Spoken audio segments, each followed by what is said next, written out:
Bonjour à tous, aujourd'hui une nouvelle vidéo sur la dette de la monarchie. Je me suis toujours posé la question, comment se fait-il que le roi devait une dette et comment se fait-il que sous la Révolution française, le prix du pain avait augmenté? C'était des questions que je me suis posées, donc je me suis dit, je vais faire une vidéo sur ce sujet. Première chose, nous devons retourner un tout petit peu en arrière sous le règne de Louis XIV. Louis XIV était endetté de 80 millions et à la fin de son règne, il était endetté de 40 millions. C'est-à-dire que c'est un roi qui était bon dans les finances. On peut se poser beaucoup de questions comment il a fait, en sachant qu'il avait quand même construit le château de Versailles et qu'il avait perdu beaucoup de guerres. Mais continuons. Comment se fait-il qu'un roi est endetté?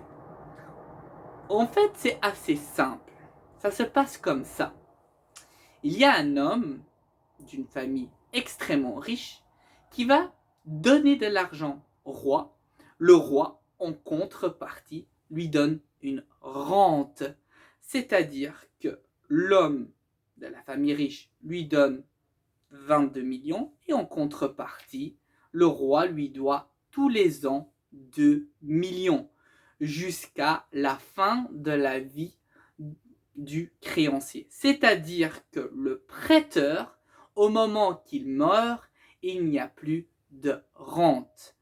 Comment les choses se passent-ils? Ça se passe devant un notaire, dans l'hôtel de ville, et chaque année, le créancier va chercher son argent. Si le roi manque d'argent, il augmente les impôts, ou il peut aussi, bien sûr, descendre ses propres revenus. En 1749, les mœurs vont changer un tout petit peu. C'est-à-dire que le créancier donne de l'argent au roi, mais le créancier a le droit de vendre sa propre rente sur plusieurs têtes. En 1750, la dette va augmenter. On soupçonne que c'est la faute de la madame de Pompadour, qui faisait partie de l'esprit de la philosophie des Lumières, et la légende veut que les financiers ont tout fait pour la pousser dans le lit de Louis XV pour y bénéficier de l'argent. En 1763, nous rentrons dans une année fatidique. C'est la fin de la guerre de 7 ans que la France a perdu contre l'Angleterre. Nous perdons le Canada et nous perdons plusieurs colonies. Nous sommes aussi les vaincus, donc nous devons l'argent aux vainqueurs. C'est la catastrophe. Et ce n'est pas tout. 5 ans avant 1763, donc on est en 1758, les créanciers ont voulu prêter de l'argent à Louis XV. Louis XV n'a pas refusé, mais les créanciers ont demandé quelque chose de nouveau. Ils veulent que l'argent qui a été donné n'est plus nominal, mais qu'ils ont le droit de le mettre sur la tête de qui il veut. Je m'explique. Si par exemple le créancier a 60 ans, il a une espérance de vie jusqu'à 80 ans, c'est-à-dire qu'il a 20 ans à vivre. Si le créancier le met sur la tête de son fils qui a 18 ans, en sachant que son espérance de vie est beaucoup plus longue que lui-même, c'est-à-dire que le roi doit payer une rente qui durera plus longtemps que celle d'avant. Pour vous donner une idée, rappelez-vous ce que j'ai dit au tout début de la vidéo. Louis XIV est passé de 80 millions de dettes à 40 millions. Là, juste pour vous dire, on prête aux créanciers, donc on donne aux créanciers, le roi donne 100 millions et les revenus du roi sont de 286 millions. Donc, il ne faut pas être un illuminé pour comprendre que plus de 1/3 part pour les créanciers. C'est la catastrophe. Donc en 1763, nous perdons le Canada et les colonies. Donc nous avons moins de produits. Nous allons rentrer dans le triomphe du janéisme. J'y reviendrai dans une autre vidéo. Qui sont les janéistes? C'est des gens assez curieux. Nous avons en 1703 l'affaire de Calas, très connue avec Voltaire. Et pour terminer, nous avons l'expulsion des jésuites. C'est la catastrophe. Finalement, en 1763, il n'y a plus de l'argent. C'est la banqueroute. On ne peut plus payer les créanciers. Donc nous allons faire un nouveau système. Ce système va bien sûr venir des siècles des Lumières.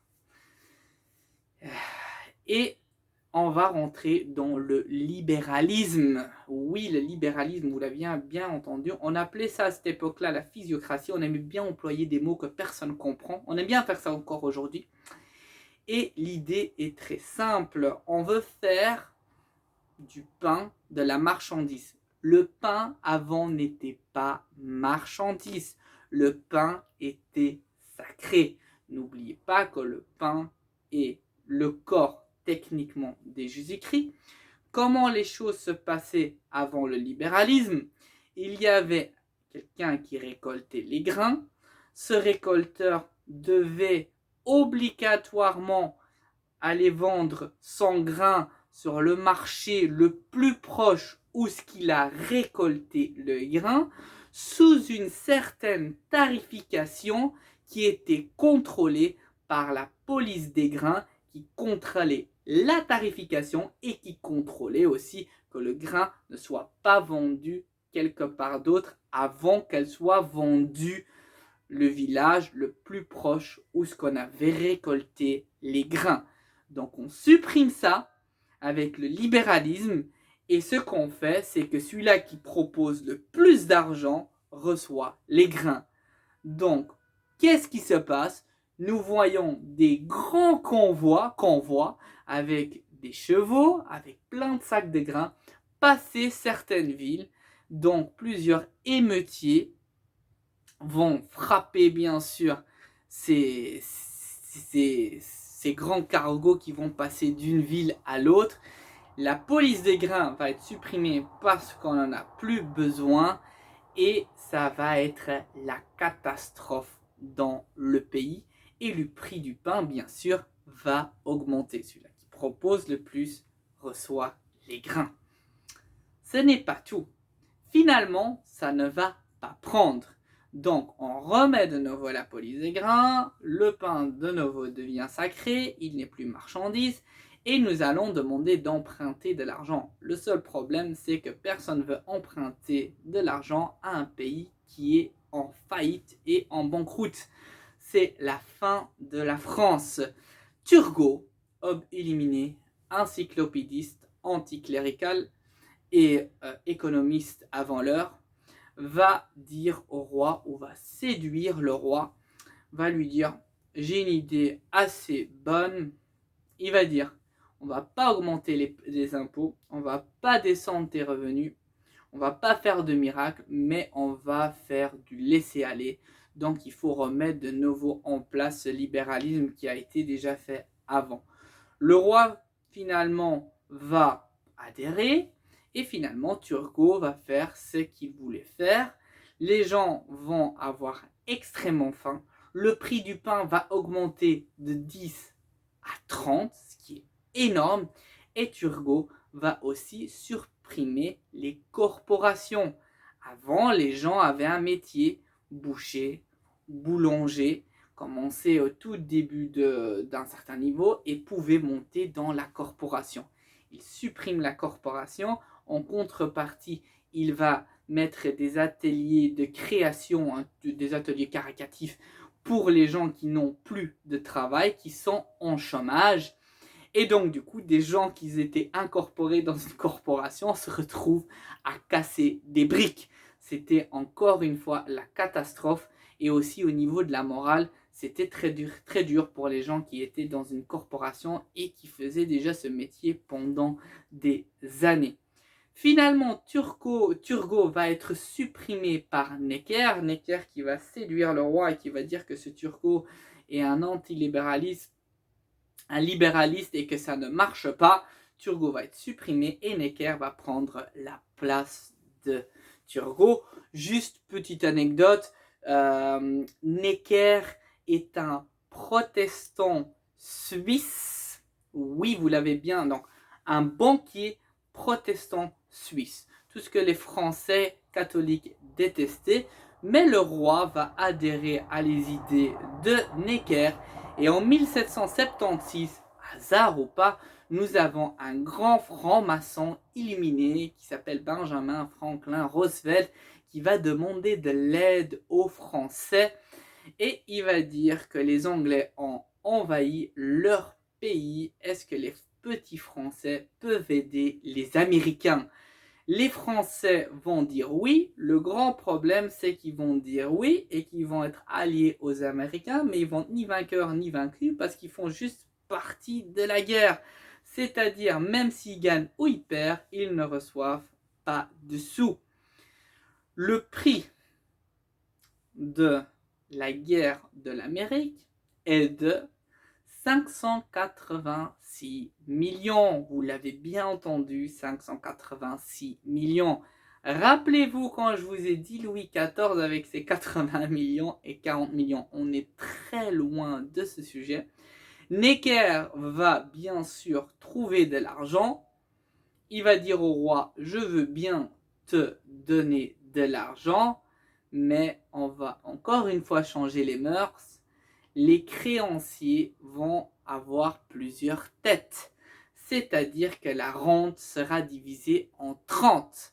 Si un des 30 meurt, il faut encore payer les 29 autres. C'est la catastrophe. Et pour faire bien, nous allons essayer de trouver des jeunes filles de 18 ans parce qu'on sait que les filles ont une espérance de vie plus longue que les garçons et on va leur donner tout pour qu'ils vivent le plus longtemps possible. Comment se fait-il que ce monsieur Necker était aussi populaire? Il était populaire pour les banquiers et les rentiers et les gens qui avaient spéculé sur les rentes de Necker.